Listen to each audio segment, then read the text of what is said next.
mapapanood ng nanay mo to, sige, kunwari nandyan si nanay, bilang pasasalamat, anong sasabihin mo kay nanay?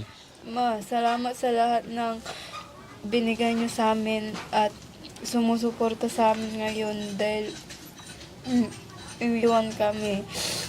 Salamat kasi kayo lagi ang bumibili ng pangangailangan ng aking anak. Nang dahil sa akin, pinampun niyo po ang kapatid ko. Malaking tanaw na utang na loob ko po sa inyo. Saan nila pinaampon yung kapatid mo? Sa Mangaldan po. Hello! Gandang hapon! Pwede pumasok? Okay. Anong pangalan mo? Gwen po. Gwen. Ilang taon ka na? Kaka-16 lang po. 16. Opo. Ilang taon na yung baby mo? 6 months. 6 months. Opo. Okay. Ilan kayo magkakapatid? Ano po? 6 po. Ah, Ay, 5 po. Pinaampun po yung isa. so 5 na lang. Totally 6. 4 po. 4. Opo. 5 kayo. Opo. Pinaampon ng isa. Opo. Bakit pinaampon? Para masuportahan po yung anak ko. So ibig sabihin, yung kapatid mong pinaampon ilang taon? Ano po? Kakapanganak. Kapapanganak lang. Ipinaampon yon para masuportahan to. Opo. Paano ba nangyari sa'yo? Pwede ba ikwento mo sa amin, Ate Gwen? Opo. Okay. Nung nag-aaral po ako, nagka-boyfriend po ako. Tapos nung nalaman po niya buntis ako. Tapos nung mga sumusunod po, yung nanganak na po ako, wala na po, iniwan kami. Tapos nung umuwi-uwi pa siya dito nung isang buwan pa niya. Pero nung na hindi na po. Tapos ayun, ayaw niya pumunta dito. Parang iniwan niya kami. Kaya ang sumusuporta sa amin, magulang ko po. Oh. Taga saan yung lalaki? Sampabian din po. So nagkikita pa kayo o hindi na? Hindi na po. Anong grade ka na ba? Grade 8 po. Classmate mo ba? Hindi, opo. Classmate mo o schoolmate? Schoolmate po. Yung lalaki. Opo. Niligawan ka niya. Opo. Hanggang sa naging kayo. Opo. Tapos nung nabuntis ka niya, pinabayaan ka niya? Opo. Bakit ganun? Hindi ko po alam bakit. Baka hindi pa siya ready maging tatay siguro. Hindi nyo ba pinagplanuhan yung ginawa nyong dalawa? Hindi po. Paano na ngayon ang pag-aaral mo? Nagkaroon ka ng anak.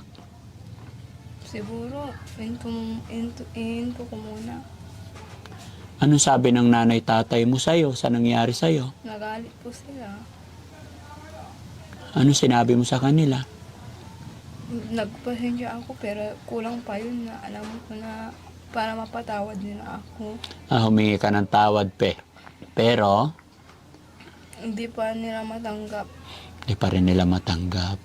Okay. Nasaan nanay tatay mo ngayon? Mama ko po nagtrabaho po. Si papa ko po, kakatapos niya lang po nagtinda. So, anong plano mo ngayon sa anak mo? Ako na ang magpapalaki mag-isa kasama ko mga magulang ko. 16 years old ka pa lang. Po. Underage ka pa. Di ba kayo nag-usap ng boyfriend mo? Hindi po. May panawagan ka sa kanya? Mapapanood niya to, Gwen, mapapanood niya to. I-upload namin sa YouTube, Facebook, okay lang. Sige. Siyempre kasi nung una, pinag-usapan ninyo yan, di ba? Sabi mo, niligawan ka niya. Siyempre, bago nyo gawin yan, may plano, may pangarap, kayo pareho. Gaano kasakit para sa'yo yun, na nung nagkaroon ng bunga, ay pinabayaan ka, iniwan ka sa ere. Gaano kahirap kasakit yun?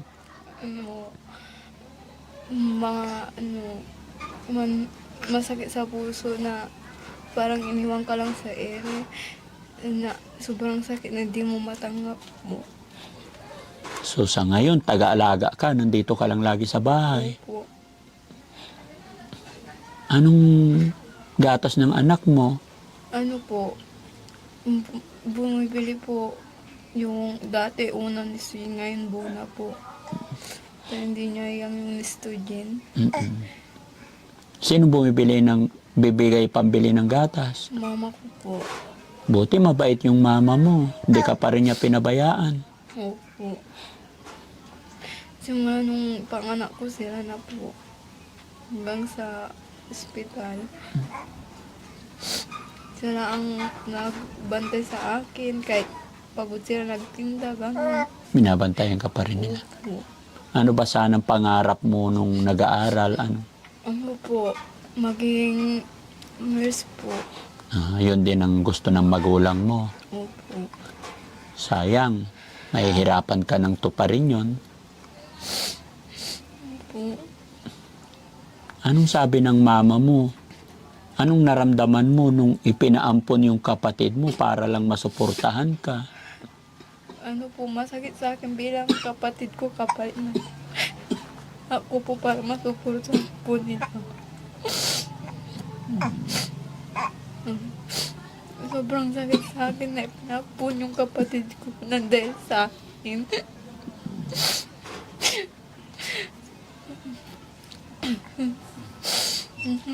Dahil sa akin pinapon yung kapatid ko. Okay. Anong mensahe mo dun sa nakabuntis sa'yo na iniwan ka? Mapapanood niya to? Sige, sabihin mo yung gusto mong sabihin. Gusto ko lang sabihin sa kanya, ano po, tignan niya ginawa niya sa aking dalawa, inikwa niya lang kami. Sige, kausapin mo siya, mapapanood niya to. Ano, sobrang sakit sa amin na dalawa na iniwan mo kami. Na wala lang paramdam kahit minsan.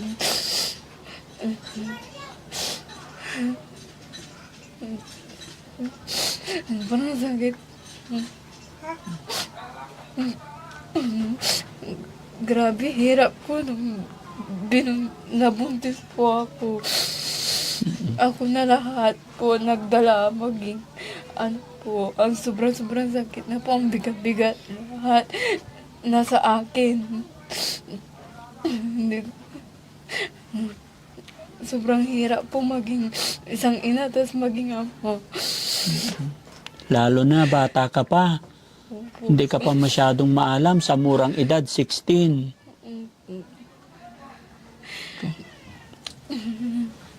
Ayun lang po. Sobrang bigat sa akin bilang maging ina tapos ama po.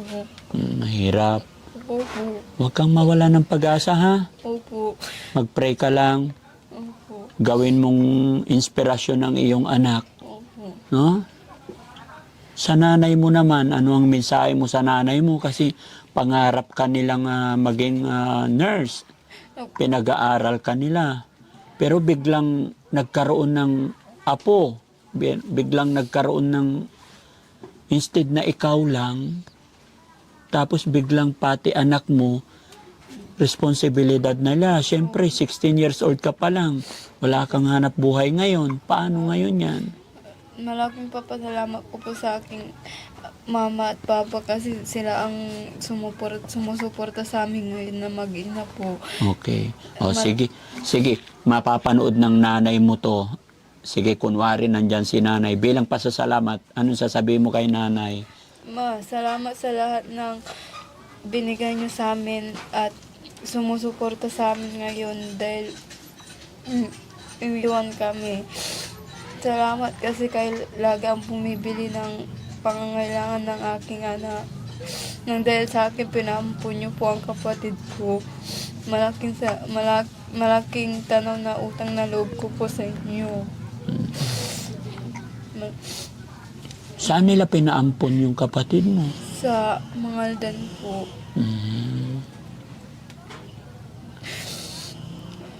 Wala na bang ibang paraan? Yun na lang talaga ang paraan na kailangang ipaampon?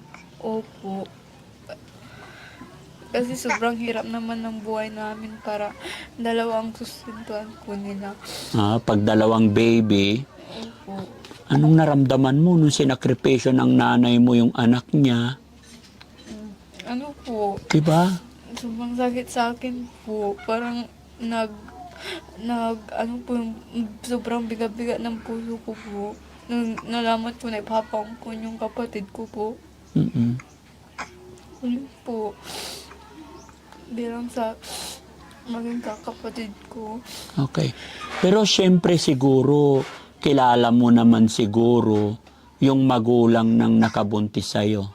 Opo. Kilala mo yung mga magulang nung nakabuntis sa'yo? Opo. Kilala ka rin nila? Opo. Alam din nila na nabuntis ka? Opo. Hindi ba sila nagparamdam sa apo nila? Nung ano po, yung kakalabas namin sa ospital, nagparamdam sila. Tapos, ayun. Tapos nung tatay niya, ayun, pumunta pa siya dito ng isang buwan niya to. Pero nung ano, hindi na po. Yung tatay ng bata, Opo. hindi na rin nagsuporta sa bata. Hindi na rin po. Minsan, nagbibigay po sila ng diaper lang. Tapos gatas, ayun lang. Okay. Tapos wala na po, ayaw niya na. Hindi kayo nag-uusap? Hindi mo tinext? Po. Wala kayong closure? Wala po. Hindi ka nag-text sa kanya? Hindi po. Ba't hindi ka nag-text? Sabihin mo, oy, kung anong tawagan nyo. Yung anak mo, bigyan mo naman ng pambiling gatas or ano, hindi ka ba man lang nagsabi? Hindi na po, nakakaya na po kasi iniwan na po kami. Alangan, naabulin ko pa siya. Bago siya umalis, may sinabi siyang message sa'yo or nag-text siya, mangla ngayon, iwanan na kita, ganon? Wala. Paano mo nasabing iniwan ka niya? Baka naman nagtampo lang. Hindi po. Talagang ayaw niya. Gusto pa niya maging binata siguro. Sinabi niya sa'yo yan. Opo. Kasi dapat, minsan, kasi nangyari na yan. Lalo na sa mga edad ninyo, bata pa kayo. Dapat sinabi mo, ipapaalala mo rin minsan na paano yung sumpaan natin. Di ba? Hindi mo pinaalala sa kanya. Dapat pinaalala mo sa kanya yun. Hindi na dapat kinakahiya yan kasi may anak kayong dalawa. Ano't ano man ang mangyari, kahit i-deny niya yan, anak niyo yan, di ba? Iniwan kami simula nung isang buwan niya, hindi na po siya pumunta dito kahit isa. Okay, so, paano yung ikot ng buhay mo? Basta andito ka lang lagi ngayon, araw-araw. Opo, taga-alaga, ano po. Dito lang para makatulong sa kanila. Para trabaho gawaing bahay po. Oy, umiyak na. Shh. Oy, bakit? Nagutom na. Baka nagutom. At ano man mangyari, magpakatatag ka lang, ha? Opo. Bata ka pa, marami pang pwedeng mangyari. Opo. Ngayon, bigyan kita ng chance para manawagan doon sa lalaking nakabuntis sa'yo. Sige. Opo. Nanawagan ako sa lalaking nakabuntis po sa akin na sana makonsensya ka at sana tignan mo ginawa mo sa amin ng bata sa amin. Bigla mo kaming iniwan nang wala lang paramdam kahit isa. Sana makonsensya ka kahit man lang magkonsensya ka. Kahit suportahan lang sana yung anak nyo. Opo. Wala eh. Sana makonsensya ka. Wala kang utang na loob.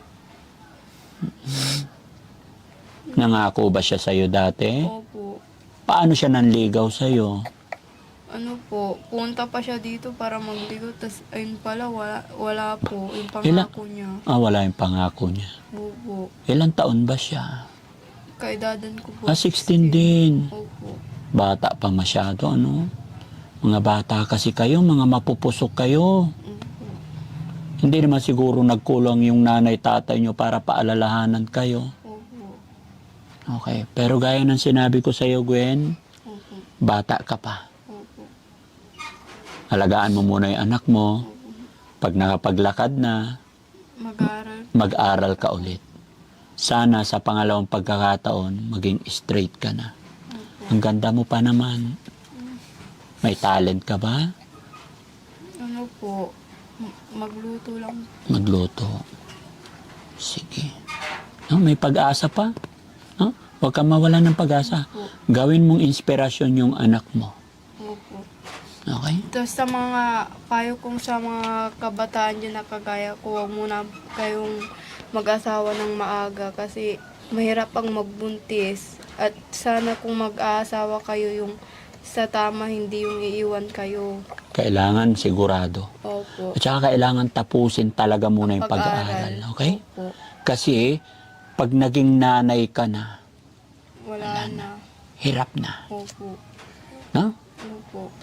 Tsaka mas maganda yung ini-enjoy ninyo yung pagkadalaga. Join po nila yung pagkadalaga at binata po nila bago sila pumasok Okay. sa sitwasyon na ganito. Okay. Yun po, yung payo ko sa kanila. Ay, nagutom pa. O sige, padidiin pa natin. Ayan. Oh. 16 years old. Grabe, ang hirap isipin, no? Kumusta naman kayo dito, Gwen, nung nakalipas na bagyo? Ano po, sobrang lalim ng baha. Umabot dito? Opo, tapos yung yero po namin natatanggal na, kaya ano po, lumikas na po kami. Lumikas kayo. Opo, Ano ba ang trabaho ng tatay mo? nagtitinda lang po ng Ng? isda. Isda. Opo, Tapos si nanay, nag-extra nagtrabaho sa bayan. Ganun. ay yung mga iba mong kapatid. Wala po, nag-aaral pa po. Yung isa ko na kapatid, yung kuya ko, pero nagtrabaho para magsakripisyo po sa amin din dalawa. Sumuporta sa inyo. Opo. Ano sabi ng kapatid mo nung nabuntis ka? Ngayon, nagkaanak ka tapos hindi ka pinanagutan. Nagagalit po. Nagagalit sa amin ng nakabuntis sa akin, tas sa akin. Galit din sa'yo. Opo. Ano sinabi niya sa'yo nung kuya mo? Maaga daw ako nag-asawa pero iniwan din ako nang wala nang suporta. Tapos ngayon siya ang sumusuporta sa amin. Okay. Opo. Basta mag-pray ka lang. Opo. Paano kung sakasakali bumalik yung nakabuntis sa'yo, tatanggapin mo pa siya? Hindi na po. Bakit? Wala, iniwan niya kami. Walang tatanggapin ko pa. Hmm. Iwan kami ulit, hindi wala lang din. Suporta na lang. Sa bagay, no? Opo. Okay. Basta lahat ko ano man gagawin mo sa buhay mo, ngayon nagkamali ka, sana hindi na maulit. Opo. At saka payo ko sa'yo, bawat hakbang na iyong gagawin, Opo. mag-pray ka kay God para hindi ka magkamali. Opo. Lagi kang humingi ng basbas sa ating Panginoon. Magpipray ka lang, Lord, gabayan mo po ako sa bawat hakbang na gagawin ko. Bigyan mo ako ng sign na hindi na ako magkamaling muli. Ganun lagi. Kakausapin nyo lang lagi ang ating Panginoon. Hindi man natin siya nakikita, pero mararamdaman natin yung presensya ng Panginoon Opo. kung talagang kakausapin natin siya. Opo. Once na tumawag ka kay God, lagi kang tumatawag sa Kanya, hindi ka niya pababayaan. Hindi siya papayag para mapunta ka sa mali. Ha? Naintindihan mo? Opo. Lagi kang magpipray. Opo. Okay.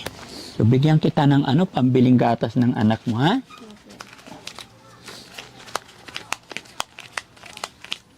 Na bata talaga kayo. Itong bata na inilapit sa atin, na sabi nila 16 years old, at ito nga, narinig nyo yung kwento ng kanyang buhay. Kaya mga kababayan, mga kabarangay, lalong-lalo na sa mga nanay, sa mga tatay, pakaingatan natin ang ating mga anak, bantayan po natin. Parental guidance, sabi nga nila, huwag tayong magsawa paalalahanan dahil ang mga bata ngayon talagang mapupusok na po. Ngunit bilang magulang, kung ano nangyari sa ating mga anak, sa umpisa'y magagalit tayo pero hindi pa rin natin sila kayang tiisin. Sila pa rin ang magiging kawawa. Kaya sa mga anak, mag-isip din po kayo. Habang kayo pinag-aaral ng inyong mga magulang, wag na wag po ninyong sayangin yung pagkakataon. Gaya ng nangyari kay Gwen. Gwen, ano ang naging aral sa'yo sa nangyari? Ano po, nabuntis po akong maaga tapos walang asawa po. Sobrang hirap at bigat at sakit bilang sa kanila mama ko na bigla akong nabuntis na may pangarap pa sa akin. Nagsisisi ka ba sa nangyari sa'yo? Opo. Okay. Pero walang kinalaman ang baby. Bata. Walang kinalaman ng bata. Opo. Kaya magpatuloy ka, ha? Opo. May anak ka na, walang dahilan para hindi ka magpatuloy. Okay? So, tanggapin mo to, anak. No? 1, 2, 3, 4, 5,000. Opo. Sana makatulong. Opo. Malaking tulong na po ito pambili ng diaper at gatas niya po. Okay. Sige. Sobrang salamat kasi dumating kayo sa akin. Thank you kay Lord. Thank you, Lord. Si God lang po ang may dahilan kung bakit kami naparating dito. Opo. No? Alam kong hindi mo ginusto. Hindi lang ikaw ang mag-isa gumawa yan. Alam kong may plan pa si God para sa inyo. Okay? So yun mga kababayan, mga kabarangay, maraming salamat po. At sana maging aral sa mga kabataan ang nangyari kay Gwen. Kumbaga mga kababayan, binidyo at ipinalabas namin ang kwento ng buhay ni Gwen para maging aral na hindi na gayahin ng mga kabataan. Dahil lalong-lalo na pag underage pa, talagang hirap, no? Wala pa sa tamang panahon. Kaya payo ng magulang lagi. No? Maraming salamat. Magandang gabi, magandang umaga, magandang tanghali. Saan man po kayo naroroon mga kababayan, Luzon, Visayas, Mindanao. Mag-iingat po tayo. Thank you po.